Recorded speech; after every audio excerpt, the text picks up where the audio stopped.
यानी कि वह स्टेट की योजना है। इसमें आप लोग को कहीं अतिशयोक्ति नहीं होनी चाहिए और कहीं डाउट भी नहीं रहना चाहिए। तो ये प्रधानमंत्री मत्स्य संपदा योजना बहुत बड़ा स्कीम है।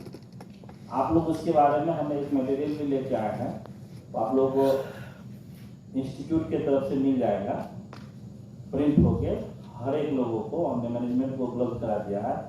उसमें आवेदन कैसे करना है, उसका पात्रता क्या है, सब्सिडी कैसे मिलेगा, कोऑपरेटिव सोसाइटी को क्या प्राथमिकता मिलेगा, ये आपको मिल जाएगा उसमें। तो प्रधानमंत्री मत्स्य संपदा योजना का क्या क्या